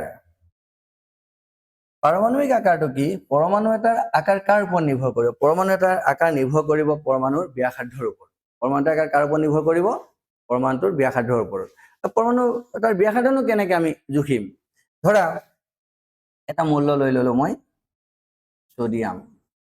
সোডিয়ামৰ আমি প্ৰথম খোলত দুটা থাকে 2 নম্বৰ খোলত কেইটা থাকিব 8টা আৰু বাহিৰৰ খোলটোত কেইটা থাকিব এটা এই সোডিয়ামৰ নিউক্লিয়াছটোৰ পৰা এই বহিঃকুলৰ মাজৰ ইলেক্ট্ৰনটোৰ মাজৰ দূৰত্বটোকে আমি কি বুলি কওঁ পাৰমাণৱিক ব্যাসাৰ্ধ বুলি কওঁ বুজি পালা পাৰমাণৱিক ব্যাসাৰ্ধ কেনেকৈ উলিয়াই পৰমাণু এটাৰ নিউক্লিয়াছৰ পৰা বহিঃকুলৰ ইলেক্ট্ৰনটোৰ মাজৰ দূৰত্বখিনিক আমি কি বুলি কওঁ পাৰমাণৱিক ব্যাসাৰ্ধ বুলি কওঁ এটা পৰমাণুৰ ব্যাসাৰ্ধ যিমানেই বাঢ়ি যাব সিমানেই পৰমাণুটোৰ আকাৰ কি হৈ যাব বাঢ়ি গৈ থাকিব ইয়াৰ আকাৰ বাঢ়ি গৈ থাকিব যদি ব্যাসাৰ্ধ কমি যায় পৰমাণুৰ আকাৰটো কি হ'ব সৰু হৈ যাব ঠিক আছে পাৰমাণৱিক আকাৰ কাৰ ওপৰত নিৰ্ভৰ কৰে বুলি গম পালো পাৰমাণৱিক ব্যাসাৰ্ধৰ ওপৰত নিৰ্ভৰ কৰে বুলি গম পালো পাৰমাণৱিক ব্যাসাৰ্ধটোনো কি পৰমাণুৰ নিউক্লিয়াছৰ পৰা বহিঃকুলৰ ইলেক্ট্ৰনৰ মাজৰ দূৰত্বটোকে আমি কি বুলি কওঁ পাৰমাণৱিক ব্যাসাৰ্ধ বুলি কওঁ এই পাৰমাণৱিক ব্যাসাৰ্ধ যিমানেই ব্যাসাৰ্ধ বাঢ়ি যাব সিমানেই পৰমাণুৰ আকাৰ বাঢ়ি গৈ থাকিব ওকে পাৰমাণৱিক ব্যাসাৰ্ধটো বুজি পালা এতিয়া আহিলে কি মৌলবোৰতো ধৰ্ম থাকে কিছুমান ধাতৱীয় ধৰ্ম কিছুমান অধাতৱীয় ধৰ্ম পৰ্যায় তালিকাখন তেনেকৈ কৈছোৱেই যে বাওঁফালে কি আছে ধাতুবিলাক সোঁফালে কি আছে অধাতুবিলাক আৰু মাজত কোন আছে ধাতুকল্পবিলাক এতিয়া সেই তালিকাখনৰ ধাতৱী ধৰ্ম বা অধাতৱী ধৰ্ম কেনেদৰে পৰিৱৰ্তন হয় সেইবিলাক এতিয়া আমি আলোচনা কৰিম ধাতৱী ধৰ্ম বুলি কৈ দিয়াৰ লগে লগে মৌলবিলাকৰ ধাতৱী ধৰ্ম কেনেদৰে পৰিৱৰ্তন হয় বুলি ক'লে আমি কি ক'ম তালিকাখনৰ কথা আহিব লাগিব পৰ্যায়বৃত্ত তালিকা এখনৰ বাওঁফালে ধাতু থাকে সোঁফালে অধাতু থাকে আৰু বৰ্গবিলাকত আমাৰ যিমানেই খোলৰ সংখ্যা বাঢ়ি যায় বৰ্গবিলাকত তলে গৈ থাকে মৌলবিলাক এতিয়া যেতিয়া ধাতৱী ধৰ্মৰ ক্ষেত্ৰত পঢ়িম এতিয়া বৰ্গ এটাত মৌলবোৰৰ ধাতৱী ধৰ্ম ওপৰৰ পৰা যেনে ধৰা লিথিয়ামৰ পৰা ফেনচিয়ামলৈ লিথিয়ামৰ পৰা আৰম্ভ কৰি ফেনচিয়ামলৈ কি হ'ব ধাতৱী ধৰ্মটো বাঢ়ি বাঢ়ি গৈ থাকিব আনহাতে অধাতৱী ধৰ্মটো ওপৰৰ পৰা তললৈ ধাতৱী ধৰ্ম বাঢ়িব তেতিয়াহ'লে তলৰ পৰা ওপৰলৈ যাওঁ উল্টাই যাওঁ তেতিয়াহ'লে কি হ'ব ধাতৱী ধৰ্মটো কমিব বৰ্গ এটাত ওপৰৰ পৰা তললৈ গ'লে ধাতৱী ধৰ্মটো বাঢ়িব আৰু তলৰ পৰা যদি ওপৰলৈ যাওঁ কি হ'ব তেতিয়াহ'লে কমিব লাগিব কিন্তু পৰ্যায় এটাত কি হয় পৰ্যায় এটাত বাওঁফালৰ পৰা যেতিয়া সোঁফালে যাম ধাতৱী ধৰ্মটো কমি যায় অধাতৱী ধৰ্মটো বাঢ়ি যায় কাৰণ সোঁফালে কি আছে অধাতুবিলাক আছে গতিকে অধাতৱী ধৰ্মটো কি হ'ব লাগিব বাঢ়ি বাঢ়ি গৈ থাকিব লাগিব ওকে পৰীক্ষাত সুধিব যে পৰ্যায় তালিকাত মৌলবোৰ ধাতৱী ধৰ্ম কেনেদৰে পৰিৱৰ্তন হয় তেতিয়া আমি কি বুলি ক'ম যে পৰ্যায়বৃত্ত তালিকাত বৰ্গ এটাত মৌলবোৰ ধাতৱী ধৰ্ম ওপৰৰ পৰা তললৈ ক্ৰমান্বয়ে বাঢ়ে আৰু পৰ্যায় এটাত বাওঁফালৰ পৰা সোঁফাললৈ ক্ৰমান্বয়ে কমে কিন্তু অধাতৱী ধৰ্ম বুলি যদি কৈ দিয়ে প্ৰশ্নটোত তেতিয়াহ'লে ধাতৱী ধৰ্মবিলাক ওপৰৰ পৰা তললৈ বাঢ়ে অধাতৱী ধৰ্মবিলাক ওপৰৰ পৰা তললৈ কি হ'ব কমিব আৰু পৰ্যায় এটাত কি হ'ব বাওঁফালৰ পৰা সোঁফাললৈ ধাতৱী ধৰ্মটো কমে এই অধাতৱী ধৰ্মটো কি হ'ব লাগিব বাঢ়িব লাগিব অধাতৱী ধৰ্মটো সোঁফালে বাঢ়ি বাঢ়ি গৈ থাকিব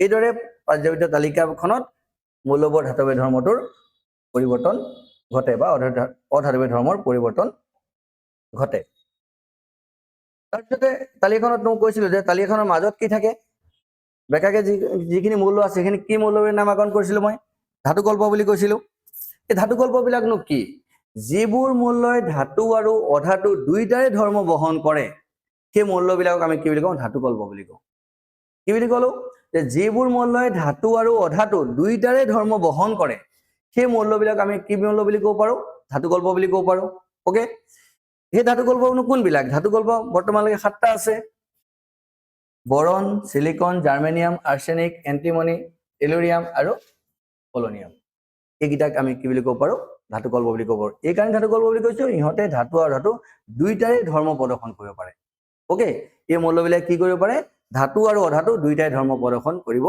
পাৰে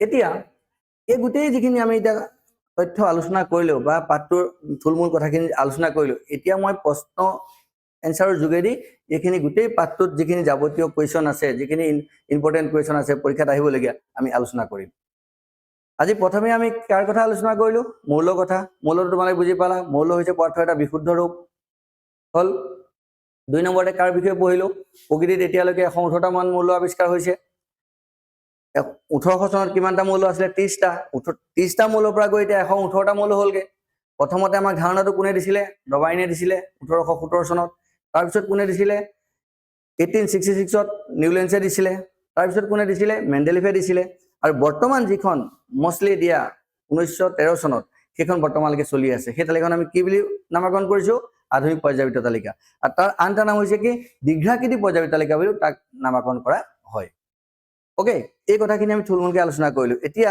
এই পাঠটোৰ লগত যিখিনি যাৱতীয় কুৱেশ্যন সেই কুৱেশ্যন বিলাকৰ বিষয়ে এতিয়া আমি আলোচনা কৰিম প্ৰথমতে চোৱা A13 দেখিছানে A13 এ মানে কোনো মৌল নাই কিন্তু A13 টো এটা ধৰি লৈছো A13 মৌলটো নামটো আমি কি নাজানো ধৰি ললো এ পাৰমাণবিক সংখ্যা কিমান তাৰ 13 A13 নামৰ মৌলটো ইলেক্ট্ৰন বিন্যাস বিচাৰিছে ইলেক্ট্ৰন বিন্যাসটো কাৰ ওপৰত নিৰ্ভৰ কৰে পাৰমাণবিক সংখ্যাটোৰ ওপৰত 13 টো কিনো পাৰমাণবিক সংখ্যা গতিকে তাৰ ইলেক্ট্ৰন বিন্যাসটো কিমান হ'ব আমি গম পালোই কিমান হ'ব প্ৰথম খোলত 2টা 2 নম্বৰ খোলত কেইটা 8টা তাৰপিছত কেইটা আহিব 3টা ঠিক আছে 2টা 8টা 3টা এটো কেনেকৈ ইলেক্ট্ৰন বিন্যাস লিখি আমি ক্লাস 9 ত পাইছিলো যদি কাবাৰ কিবা কনফিউজ আছে তোমালোকে কমেন্ট কৰিবা মই আগো বুজাই দিম আগতে পাইছো কাৰণে এতিয়া মই আগৰ সেইবিলাক আগৰখিনি কথা কৈ থকা নাই আৰু নাম্বাৰ 2 যুজ্যতাটো কেনেকৈ উলিয়াই এতিয়া পালো যদি বহিঃখল ইলেক্ট্ৰন এটা থাকে বা দুটা থাকে বা তিনটা থাকে বা চাৰিটা থাকে এটা যোজ্যতা আমি কি বুলি কৈ দিছিলো 1 2 3 4 যেটো হয় কৈ দিছিলো তাতকে বেছি হলে কি কৈছিলো আঠভাবিক কৈ দিছিলো কিন্তু ইয়াত বহিকলত কেইটা ইলেক্ট্ৰন আছে তিনটা গলে তাৰ যোজ্যতা কিমান হ'ব 3 হ'ব নেক্সট আহিলে এই যেটো A13 মূল কি ধাতু নে অধাতু ধাতু কেনেকে জানিম ধাতু কেনেকে জানিম যে যদি মৌল এটাই ইলেক্ট্ৰন ত্যাগ কৰি আয়ন উৎপন্ন কৰে তেতিয়া হলে তাক আমি কি বুলি কওঁ ধাতু বুলি কওঁ আৰু যদি মৌল এটাই ইলেক্ট্ৰন গ্ৰহণ কৰি পেলাই আয়ন উৎপন্ন কৰে তাক আমি কি বুলি কওঁ অধাতু বুলি কওঁ ওকে এতিয়া আৰু এটা কথা আমি জানো যে এটা মৌল ইলেক্ট্ৰন আদান প্ৰদান কৰিব পৰা সৰ্বোচ্চ ক্ষমতা হৈছে কেটা তিনটাতকে বেছি কি লোকক দিবও নোৱাৰে তিনটাতকে বেছি কি লোকৰ পৰা লবও নোৱাৰে তেতিয়া হলে চোৱাচোন এতিয়া A13 মৌলটোৰ ইলেক্ট্ৰন বিন্যাস কিমান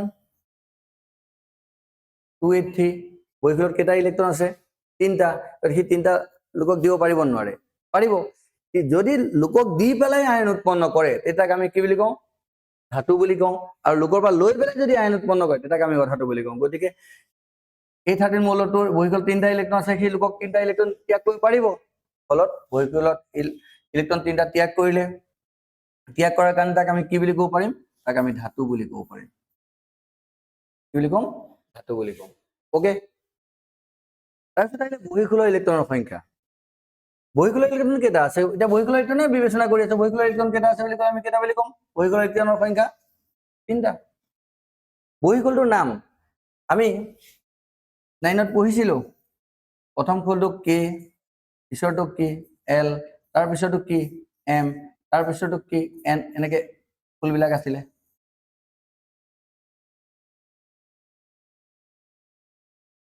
তেতিয়া হলে ইয়াত দুটা আছিলে ইয়াত 8টা আছে 2 নম্বৰ ফুল 3 নম্বৰ ফুলটোত কেটা আছে 3টা আছে বহিকলটোৰ নামটো কি বহিকলৰ নামটো হৈছে তেতিয়া হলে এম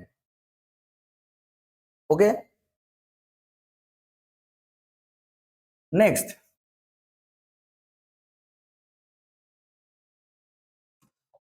বহিকলৰ ইলেক্ট্ৰন সংখ্যা আছিল আমাৰ কেটা তিনটা নেক্সট আছে চোৱা ৰাসায়নিক বিক্ৰিয়াৰ সময়ত ইলেক্ট্ৰন ত্যাগ কৰিব নে গ্ৰহণ কৰিব আমি গম পালো প্ৰথমতে ধাতু আৰু অধাতু বিবেচনা কৰোঁতে গম পালো যে ইলেক্ট্ৰন বহিকলত ত্যাগ কৰিব ত্যাগ কৰিলে কি ধাতু আৰু গ্ৰহণ কৰিলে কি অধাতু গতিকে বহিকলৰ ইলেক্ট্ৰন ত্যাগ কৰিব মানে চোৱাচোন ইয়াত প্ৰশ্ন দিছিলো ৰাসায়নিক বিক্ৰিয়াৰ সময়ত ইলেক্ট্ৰন ত্যাগ নে গ্ৰহণ কৰিব গতিকে আমি গম পালো ইয়াত কি কৰিব ত্যাগ কৰিব কাৰণ বহিকলত কেটা ইলেক্ট্ৰন আছে তিনটাকে ত্যাগ কৰিব পাৰে পৰ্যায়বৃত্ত তালিকাত স্থান যে পৰ্যায় তালিকাত স্থান কেনেকে উলিয়াই কৈছিলো প্ৰথম কি চাম ফুল কেটা আছে তিনটা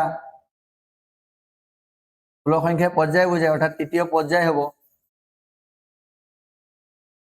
তাৰপিছত কি আছে বহিকলৰ ইলেক্ট্ৰন চালো কেটা আছে তিনটা মই কৈছিলো যে এটা বা দুটা থাকিলে 1 নং বৰ্গ 2 নং বৰ্গ তাতকে বেছি হলে কি কৰিব লাগিব 10 এটা যোগ কৰিব লাগিব গতিকে কেই নং বৰ্গত হ'ব 13 নং বৰ্গ হ'ব তৃতীয় পৰ্যায় 13 নং বৰ্গত পৰ্যায় তালিকাৰ স্থান হৈছে কাৰ A13 মৌলটোৰ ইয়াৰ ওচৰ সমান্তৰাল গেছটোৰ নাম কি আমিতো গম পাই আছো যে চোৱা ইহঁতে ইলেক্ট্ৰন কি কৰিব লাগিব ইহঁতে ইলেক্ট্ৰন কিন্তু তোমালোকে গম পালাই এখিনি মই হাৰি দিছো এতিয়া চোৱা ইহঁতে কি কৰিব লাগিব ইয়াৰ ওচৰ সমান্তৰাল গেছটোৰ কথা কৈছে ইলেক্ট্ৰন বিন্যাসটো আমি জানো কিমান বুলি জানো ইলেক্ট্ৰন বিন্যাসটো পাইছো 283 ইলেক্ট্ৰন ত্যাগ কৰিব নে গ্ৰহণ কৰিব বুলি গম পালো তিনটা আছে ত্যাগ কৰিব এই তিনটা ইলেক্ট্ৰন ইয়াৰ পৰা আঁতৰাই দিয়া কিমান থাকিলে 2 আৰু 8 মানে 10 টো কাৰ নিয়ন গতিকে ইয়াৰ সমান্তৰাল গেছটোৰ নাম হৈছে নিয়ন ওকে নেক্সট মৌলটোৰ অক্সাইডৰ সংকেত বিচাৰিছে মৌলটোৰ অক্সাইডৰ সংকেত কেনেকুৱা হ'ব মৌলটোৰ অক্সাইডৰ সংকেত লাগে গতিকে মৌলটো আছিলে কোন A13 গতিকে তাৰটো আমি যোজ্যতা পাইছিলো এৰ যোজ্যতা কিমান বুলি পাইছিলো 3 পাইছিলো অক্সাইড মানে অক্সিজেনৰ যোজ্যতা কিমান 2 যৌগ কেনেকে গঠন হয়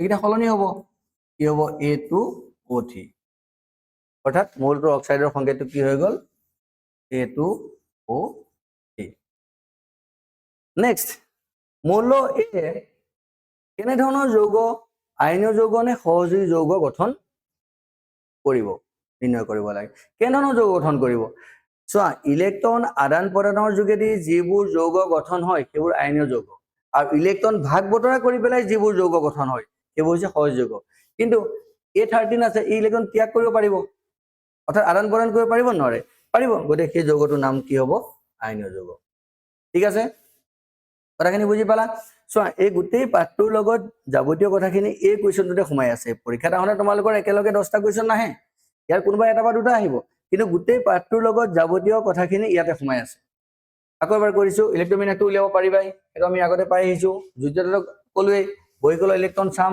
যদি এটা দুটা তিনিটা চাৰিটা থাকে বহিকলত তেতিয়াহ'লে যুদ্ধটা 1 2 3 4 হ'ব তাতকে বেছি হৈ গ'লে কি কৰিম বুলি ক'লো আঠবা বিক কৰি দিম ধাতু গম পালা বহিকলটো চাম বহিকলত যদি এটা বা দুটা বা তিনিটা থাকে তেতিয়াহ'লে কি ধাতু হ'ব কেলে ধাতু হ'ব বহিকল ইলেক্ট্ৰন ত্যাগ কৰিব পাৰিব বহিকল ইলেক্ট্ৰন ত্যাগ কৰিলে ধাতু আৰু গ্ৰহণ কৰিলে অধাতু বহিকলটোৰ ইলেক্ট্ৰনৰ সংখ্যা গম পালোৱে ইলেক্ট্ৰমিনাৰটোৰ লাষ্টত কি আছিলে ইলেক্ট্ৰমিনাৰটো আছিলে 283 গতিকে বহিকলৰ ইলেক্ট্ৰনৰ সংখ্যা কেইটা হ'ব তিনিটা বহিকলটোৰ নাম গম পালো প্ৰথম কুল কে এল এম নেক্সট ৰাসায়নিক বিক্ৰিয়াৰ সময়ত ইলেক্ট্ৰন ত্যাগ কৰিব নে গ্ৰহণ কৰিব তিনিটা আছে বহিকলত ত্যাগেই কৰিব লাগিব পৰ্যায়তালিকাৰ স্থানটো উলিয়াই দিলো পৰ্যায়তালিক স্থান কেনেকৈ উলিয়াই বহিকলটো চাম বহিকলৰ যিটো ইলেক্ট্ৰন আছে সেইটো কি বুজাব বৰ্গ বুজাব ফুল কেইটা আছে চাম ফুলটোৱে কি বুজাব পৰ্যায় বুজাব ইয়াত তিনিটা ফুল আছে নাই গতিকে তৃতীয় পৰ্যায় বহিকল ইলেক্ট্ৰন কেইটা আছে তিনিটা দুটালৈকে 1 নম্বৰ 2 নম্বৰ বৰ্গ তাতকৈ বেছি হ'ল 10টা যোগ কৰি কম বুলি কৈছিলো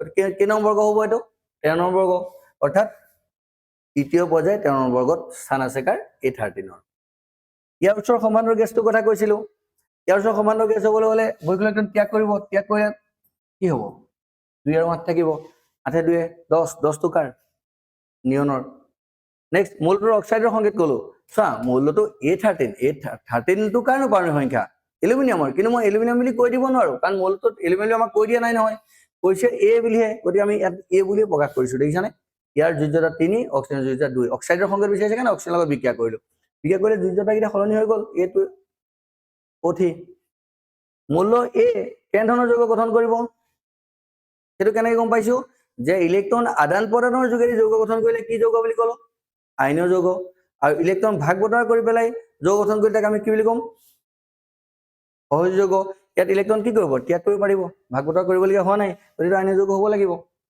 ওকে এইখিনি বুজি পাইছা বুলি ধৰি লৈছো নেক্সট এবাৰ আহিলে আয়নীকৰণ শক্তি আয়নীকৰণ শক্তিটো কি চোৱা আয়নীকৰণ শক্তিটো পিছত মই ডেফিনেশ্যন লিখাই দিম জাষ্ট এতিয়া কথাখিনি বুজি লোৱা আয়নীকৰণ শক্তিটো কি ধৰা এটা মৌল দিয়া আছে মৌলটো লৈ ললো ধৰা মেগনেছিয়াম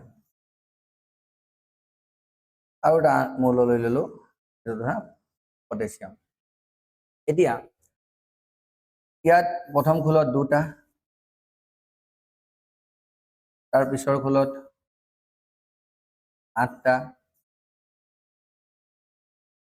তাৰ পিছৰ খোলটোত আছে দুটা ইটো লৈ লৈছিলো কোন পটাছিয়ামে লৈছিলো প্ৰথমতে দুটা তাৰ পিছত 8টা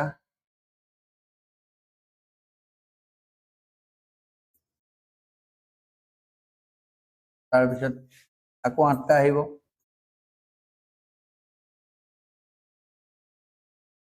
তাৰ পিছত বাহিৰৰ খোলটোত কেইটা এটা এতিয়া আয়নীকৰণ শক্তি মানে কি যে বহিঃখোলৰ ইলেক্ট্ৰন এটা ইলেক্ট্ৰন ত্যাগ কৰিবৰ কাৰণে যিমান ন্যূনতম শক্তিৰ প্ৰয়োজন হয় বহিঃখোলৰ ইলেক্ট্ৰন এটা ত্যাগ কৰিবৰ কাৰণে ন্যূনতম যিমান শক্তিৰ প্ৰয়োজন হ'ব সেই শক্তিকে আমি আয়নীকৰণ শক্তি বুলি কম এতিয়া এই মৌলটো চোৱা এই মৌলটোৰ ইলেক্ট্ৰন কেইটা আছে এটা ইয়াক আঁতৰ কৰিবৰ কাৰণে আমাৰ যিমান শক্তিৰ প্ৰয়োজন হ'ব ইয়াত কেইটা আছে দুটা ইয়াক আঁতৰ কৰিবৰ কাৰণে কি হ'ব তাতকৈ বেছি শক্তিৰ প্ৰয়োজন হ'ব অৰ্থাৎ আয়নীকৰণ শক্তি মানে কি যে কোনো এটা মৌলৰ বহিঃখোলৰ ইলেক্ট্ৰনটো আঁতৰ কৰিবৰ কাৰণে ন্যূনতম যিমান শক্তি এটা ইলেক্ট্ৰন আঁতৰ কৰিবৰ কাৰণে বা একক ইলেক্ট্ৰন আঁতৰ কৰিবৰ কাৰণে যিমান ন্যূনতম শক্তিৰ প্ৰয়োজন হয় তাকে আমি আয়নীকৰণ শক্তি বুলি কওঁ কি ক'লো যে কোনো এটা মৌলৰ বহিঃখোলৰ এটা ইলেক্ট্ৰন আঁতৰ কৰিবৰ কাৰণে ন্যূনতম যিমান শক্তিৰ প্ৰয়োজন হয় সেই শক্তিখিনিক আমি কি শক্তি বুলি কওঁ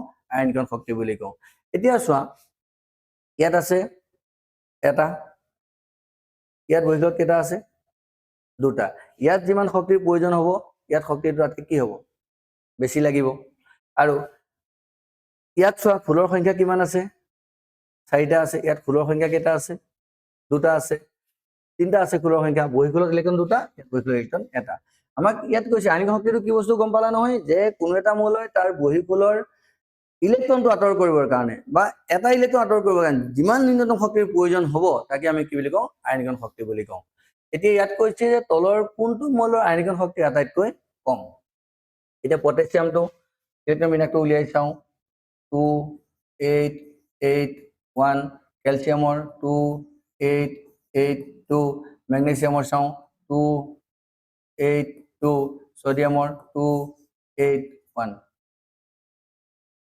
এতিয়া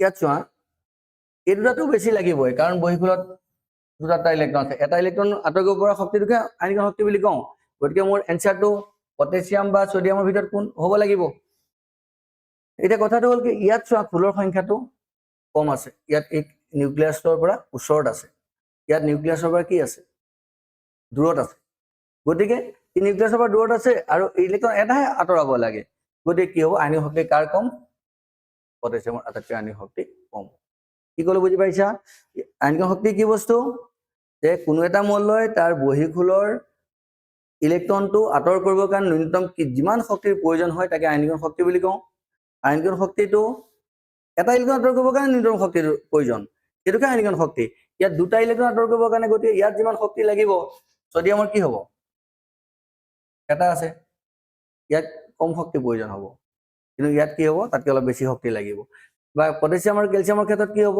ইয়াত দুটা আঁতৰাব লাগিব ইয়াত এটাহে আঁতৰাব লাগিব গতিকে কম শক্তিৰ ইলেক্ট্ৰন কোনটো বুলি ক'লে কাৰ কথা ক'ব পাৰিম আমি পটাছিয়ামৰ কথা ক'ব পাৰিম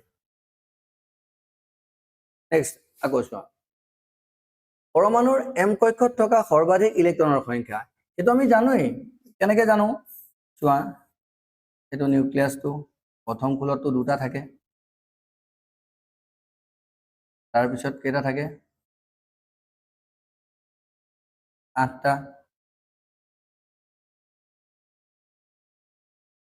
তাৰপিছত কেইটা থাকে 18টা থাকে ইয়াত 3 নম্বৰ খোলটোত হয় নহয় কেনেকৈ জানো সেইটো আমি কাৰ ওপৰত বেছ কৰি জানো কোনো এটা খোলত থকা ইলেক্ট্ৰনৰ সৰ্বোচ্চ সংখ্যা কেইটা 2n² যদি প্ৰথম খোল বুলি কয় তেতিয়াহ'লে 2 × 1² মানে কেইটা দুটা 2 নম্বৰ খোল বুলি কৈ দিয়ালৈ কি হ'ব 2 × 2² মানে 8টা 3 নম্বৰ খোল বুলি কোৱাৰ লগে 2 × কি 3² 18টা 4 নম্বৰ খোল বুলি কৈ দিয়ালৈ 2 × 4² 32 হয় নহয় এইটো আমি 9তে পাইছিলো যে কোনো এটা পৰীক্ষাত সুধিব পাৰে কোনো এটা খোল বুলি যদি কৈ দিয়ে কোৱা নাই এইটো কে এল এম এন একো কোৱা নাই তোমাক কৈছে কোনো এটা খোল তেতিয়াহ'লে তাৰ উত্তৰটো কি হ'ব 2n² যদি 1 নম্বৰ খোল কয় দুটা 2 নম্বৰ খোল ক'লে 8টা 3 নম্বৰ খোল ক'লে 18টা 4 নম্বৰ খোল ক'লে 32টা এতিয়া আমাৰ কে নম্বৰ খোল কৈছে এম কক্ষ কে এল এম এমটো 3 নম্বৰত আছে 3 নম্বৰত থাকিলে কেইটা হ'ব 18টা ঠিক আছে বুজি পাইছা নেক্সট এবাৰ আহিলে নিউলেন্সৰ অষ্টক সূত্ৰৰ সম্পৰ্কে তলৰ কোনবোৰ শুদ্ধ কোনবোৰ বুলি কৈছে কোন এটা নহয় ইয়াত দুই বা ততোধিক শুদ্ধ আছে ঠিক আছে নিউলেন্সৰ অষ্টক সূত্ৰটো আমি জানো নিউলেন্সৰ অষ্টক সূত্ৰটো কি আছিল যে মৌলবোৰৰ ধৰ্মসমূহ পানীভৰ বৰ্ধিত ক্ৰমত সজাব লাগে আৰু প্ৰতি 8টা মৌলৰ মূৰে মূৰে তাৰ ধৰ্মবোৰ কি হয় একে হয় তেখেতৰ সূত্ৰৰ কিছুমান সীমাবদ্ধতাও আছিলে ইয়াত নিউলেন্সৰ অষ্টক সূত্ৰৰ সম্পৰ্কে তলৰ কোনবোৰ শুদ্ধ বুলি সুধিছে 1 নম্বৰটো কৈছে অষ্টক সূত্ৰটো কেৱল কেলছিয়াম পৰ্যন্ত প্ৰযোজ্য আছিল ইয়েস এইটো প্ৰথম সীমাবদ্ধতা আছিলে 2 নম্বৰটো কি নিউলেন্সে প্ৰকৃতিত কেৱল 56টা মৌল থাকে বুলিহে জনাইছিল হয় নহয় এইটো পাইছিলো নাই যে তেখেতে হাইড্ৰজেনৰ পৰা আৰম্ভ কৰি কলৈকে কাম কৰিছিলে থৰিয়ামলৈকে আটাইতকৈ পাতল মৌল হাইড্ৰজেনৰ পৰা আৰম্ভ কৰি আটাইতকৈ গধুৰ মৌল থৰিয়ামলৈকে কামটো কৰিছিলে গতিকে এইটো সূত্ৰৰ লগত জড়িত 3 নম্বৰটো হৈছে কি নিউলেন্সৰ তালিকাত একেটা স্থানতে দুটা মৌল থকাৰো দেখা গৈছিল এইটোও সঁচা এইটো এটা তেখেতৰ সীমাবদ্ধতা আছিলে 3 নম্বৰটো হৈছে কি নিউলেন্সৰ অষ্টক সূত্ৰ পাতল মৌলৰ ক্ষেত্ৰত প্ৰযোজ্য নাছিল এইটো ভুল কাৰণ তাত গধুৰ মৌল পাতল মৌল বুলি কোনো কথা নাছিলে সজাইছিলেহে আটাইতকৈ পাতল মৌল হাইড্ৰজেনৰ পৰা আটাইতকৈ গধুৰ মৌল থৰিয়ামলৈকে এইটো তাৰ শুদ্ধ নহয়। গতিকে আমাৰ কোনবোৰ শুদ্ধ বুলি ক'লে 1 2 3 শুদ্ধ, ইয়াত কৈছিলে 1 আৰু 2 শুদ্ধ, এইটো নহ'ব। 1 2 আৰু 4 শুদ্ধ, ইও নহয়। 1 2 3 শুদ্ধ, গতিকে এনসাৰ কি হ'ব? ঠিক আছে। নেক্সট চোৱা, ছডিয়ামৰ ইলেক্ট্ৰবিন্যাস লিখা। পৰ্যায়ৰ তালিকাত বৰ্গ আৰু পৰ্যায়ত ধাতৱীয় ধৰ্ম কেনেদৰে সলনি হয়? এইবোৰ যে প্ৰশ্নখিনি দিছো, এই প্ৰশ্নবোৰ তোমালোকৰ পৰীক্ষাৰ কাৰণে ইম্পৰ্টেঞ্চ আছে আৰু পৰীক্ষাত আগতে অহা প্ৰশ্নও বহুত আছে। মই পৰীক্ষাৰ বাবে যিখিনি ইম্পৰ্টেণ্ট কুৱেশ্যন এইখিনি মই গোটেইবিলাক তোমালোকক দিম। খালি আজি যিখিনি কথা আলোচনা কৰোঁ সেইখিনি তোমালোকে চাই পেলাই নুবুজাখিনি কমেণ্ট কৰিবা। এইটো পৰীক্ষাৰ কাৰণে এটা ইম্পৰ্টেণ্ট কুৱেশ্যন। চোৱা, ছডিয়ামৰ ইলেক্ট্ৰবিন্যাস লিখিব ক'লে, ছডিয়ামৰ প্ৰথম আমি কি জানিব লাগে? ইলেক্ট্ৰবিন্যাস লিখিবলৈ কি জানিব লাগে? পাৰমাণৱিক সংখ্যা জানিব লাগে। কিমান পাৰমাণৱিক সংখ্যাটো? ছডিয়ামৰ পাৰমাণৱিক সংখ্যা 12 নেকি? নহয়, ছডিয়ামৰ পাৰমাণৱিক সংখ্যা কিমান? 11। গতিকে প্ৰথম খোলত কেইটা থাকিব? 2টা। 2 নম্বৰ খোলত কেইটা? 8টা। 3 নম্বৰ খোলত কেইটা? এটা। তেতিয়াহে কেইটা হ'ব? 11টা হ'ব, হয় নহয়? ছডিয়ামৰ পাৰমাণৱিক সংখ্যা 11, গতিকে 281 মানে 8 × 10 = 11টা। ইলেক্ট্ৰবিন্যাসটো হৈ গ'ল। তাৰপিছত সুধিছে পৰ্যায়বৃত্ত তালিকাত বৰ্গ আৰু পৰ্যায় ধাতৱীয় ধৰ্ম কেনেদৰে সলনি হয়? পৰ্যায়বৃত্ত তালিকা বৰ্গ আৰু পৰ্যায় ধাতৱীয় ধৰ্ম কেনেদৰে সলনি হয় বুলি সুধিছে। চোৱা, পৰ্যায় তালিকাত বৰ্গ আৰু পৰ্যায়ত আমিতো পাইছিলো যে বৰ্গ এটাত কি হয়? ধাতৱীয় ধৰ্মটো ওপৰ পৰা তললৈ, অৰ্থাৎ লিথিয়ামৰ পৰা ফেনচিয়ামলৈ ক্ৰমান্বয়ে ধাতৱীয় ধৰ্ম বাঢ়ি যায়। কিন্তু পৰ্যায়বিলাকত কি হয়? ধাতৱীয় ধৰ্মটো বাওঁফালৰ পৰা সোঁফাললৈ ধাতৱীয় ধৰ্মটো কমি যায়। সোঁফালে যিটো অধাতুবিলাক থাকে। এতিয়া পৰ্যায় তালিকাত বৰ্গ আৰু পৰ্যায় ধাতৱীয় ধৰ্ম কেনেদৰে সলনি হয় বুলি ক'লে আমি কি ক'ব পাৰোঁ? পৰ্যায় এটাত সোঁফাললৈ ধাতৱীয় ধৰ্ম কমে আৰু বৰ্গ এটাত তললৈ বাঢ়ে। ঠিক আছে? পৰ্যায়টোত কি হৈছে? সোঁফাললৈ, মানে বাওঁফালে থাকে কোন? ধাতু, সোঁফালে অধাতু। গতিকে এইফালৰ পৰা যদি সোঁফালে গৈ থকা হয় ধাতৱীয় ধৰ্মতে পাম জানো? নাপাওঁ। তাত কি পাম? অধাতৱীয় ধৰ্মৰ গুণটোৱে বাঢ়িব লাগিব, কাৰণ বাওঁফালে ধাতুবিলাক থাকে। সোঁফালে গৈ থকাৰ লগে লগে কি হ'ব? অধাতৱীয় ধৰ্মটো বাঢ়ি বাঢ়ি গৈ থাকিব। কিন্তু আমাক বিচাৰিছে ধাতৱীয় ধৰ্ম কেনেদৰে সলনি হয় বুলি কৈছে। সেইকাৰণে কি লিখিলো? পৰ্যায় এটাত সোঁফাললৈ ধাতৱীয় ধৰ্মটো কি হয়? কমে। কিন্তু বৰ্গটোৰ ওপৰ পৰা তললৈ কি হয়? বাঢ়ে। অৰ্থাৎ উদাহৰণস্বৰূপে লিথিয়ামৰ পৰা ফেনচিয়ামলৈ বাঢ়ি বাঢ়ি গৈ থাকে। নেক্সট, মৌলৰ পৰ্যায় তালিকাৰ পৰ্যায় এটাত বাওঁফালৰ পৰা সোঁফাললৈ পাৰণিক ব্যাসাৰ্ধ ক্ৰমে কি হয়? মৌলৰ পৰ্যায় তালিকাত পৰ্যায় এটাত বাওঁফালৰ পৰা সোঁফাললৈ পাৰণিক ব্যাসাৰ্ধ কি দৰে পৰিৱৰ্তন হয় সুধিছে। চোৱা, যিমানেই আমি সোঁফালে গৈ থাকিম কি হ'ব? পাৰণিক ব্যাসাৰ্ধ কি হ'ব? আমি জানো যে কোনো এটা মৌলৰ আয়নীকৰণ শক্তিটো আৰু পাৰণিক ব্যাসাৰ্ধটো এটা আনটোৰ সম্পূৰ্ণ ওলোটা হয়। পাৰমাণৱিক ব্যাসাৰ্ধটো যিদৰে পৰিৱৰ্তন হ'ব, কিন্তু পাৰমাণৱিক আয়নীকৰণ শক্তিটো কি হ'ব? তাৰ উল্টা ধৰণে পৰিৱৰ্তন হ'ব। তোমালোকে প্ৰথমতে এটা বস্তু চাই লোৱাচোন, এটা তোমালোকক দেখাই লৈছো।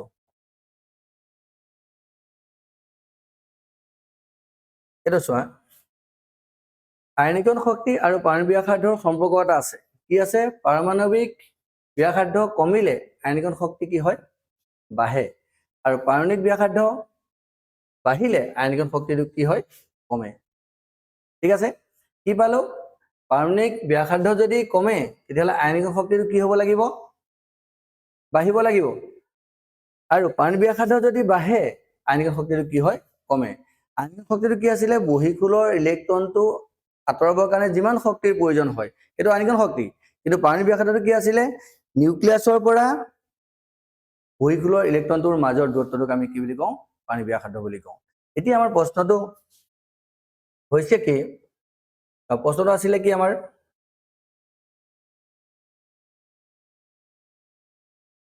মৌলৰ পৰ্যায় তালিকাৰ পৰ্যায় এটাত বাওঁফালৰ পৰা সোঁফালে পাৰমাণৱিক ব্যাসাৰ্ধ ক্ৰমে কি হয়? একে থাকে নে, বাঢ়ে নে, কমে নে? ওপৰত এটা মানুহে সুধিছে। মৌলৰ পৰ্যায়বৃত্ত তালিকাত পৰ্যায় এটাত বাওঁফালৰ পৰা সোঁফাললৈ ব্যাসাৰ্ধ কি হ'ব? ক'ব লাগে। এতিয়া তোমালোকক যিটো মই ক'লো যে পাৰণিক ব্যাসাৰ্ধ আৰু আয়নীকৰণ শক্তিৰ মাজৰ ডিফাৰেন্সটো ক'লো, সেইটোৰ ওপৰত বেছ কৰি ইয়াৰ কোনটো শুদ্ধ হ'ব ক'ব লাগে। কেনেকৈ ক'ম এতিয়া? একে থাকে, এইটো সঁচা নেকি? নহয়। বাঢ়ে নেকি? নহয়। বাওঁফালৰ পৰা চোৱা সোঁফালে পাৰণিক ব্যাসাৰ্ধ ক্ৰমে কি হয় সুধিছে। গতিকে পাৰণিক ব্যাসাৰ্ধটো কি হ'ব? কমিব লাগিব, হয় নহয়? ঠিকে আছে? নেক্সট, আধুনিক পৰ্যায়তালিকাত এটা পৰ্যায়ত বাওঁফালৰ পৰা সোঁফাললৈ ইলেক্ট্ৰন হেৰুৱাৰ প্ৰৱণতা কি হয়? বাওঁফালৰ পৰা সোঁফাললৈ যেতিয়া যোৱা যায় তেতিয়াহ'লে বাওঁফালে কি হয়? ধাতুবিলাক থাকে, সোঁফালৰ ধাতুবিলাক থাকে। প্ৰথমটোত এটা থাকে, ইলেক্ট্ৰন হেৰুৱাৰ প্ৰৱণতা কি? প্ৰথম বৰ্গত এটা ইলেক্ট্ৰন থাকে বহিখোলত, 2 নম্বৰত 2টা থাকে, এনেকৈ বাঢ়ি বাঢ়ি গৈ থাকে। গতিকে ইলেক্ট্ৰন হেৰুৱাৰ প্ৰৱণতা কি হ'ব? হেৰুৱা মানে কি? ত্যাগ কৰা। ত্যাগ কৰাৰ প্ৰৱণতা যিমানেই বাওঁফালৰ পৰা সোঁফালে গৈ থাকিবা তেতিয়া ইলেক্ট্ৰন হেৰুৱাৰ প্ৰৱণতা কি হৈ যায়? হ্ৰাস পায়, কমি কমি গৈ থাকে। ওকে,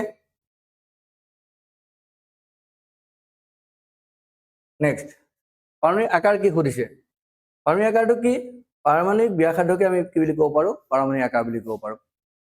ক'লোৱে পাৰমাণবিক আকাৰ আমি আলোচনা কৰিছিলোঁ। পাৰমাণবিক আকাৰটো কি? পৰমাণু এটাৰ যিটো বহিখোল, বহিখোলৰ লৈ নিউক্লিয়াছৰ পৰা দূৰত্বটো পাৰমাণবিক ব্যাসাৰ্ধ বুলি কওঁ। পৰমাণু এটাৰ ব্যাসাৰ্ধ যিমানেই বাঢ়ি বাঢ়ি গৈ থাকিব আকাৰটো কি হ'ব? ডাঙৰ হৈ গৈ থাকিব। যদি ব্যাসাৰ্ধ যদি সৰু হয় আকাৰটো কি হ'ব লাগিব? সৰু হ'ব লাগিব। অৰ্থাৎ পাৰমাণবিক ব্যাসাৰ্ধ কাৰ ওপৰত নিৰ্ভৰ কৰে? পৰমাণুৰ ব্যাসাৰ্ধৰ ওপৰত নিৰ্ভৰ কৰে। ব্যাসাৰ্ধটো কি বস্তু? নিউক্লিয়াছৰ পৰা বহিখোল ইলেক্ট্ৰনৰ মাজৰ দূৰত্বটো। আৰু এটা চোৱা, এবাৰ আহিলে আয়নীকৰণ শক্তি। গেছীয় নিৰপেক্ষ উদাসীন পৰমাণু এটাৰ বহিতম কক্ষৰ পৰা এটা ইলেক্ট্ৰন আঁতৰ কৰি একক ধনাত্মক আধান সৃষ্টি কৰিবলৈ প্ৰয়োজন হোৱা ন্যূনতম শক্তিক পৰমাণুৰ আয়নীকৰণ শক্তি বোলে। এইটো অলপ আগত কৈছিলোৱে।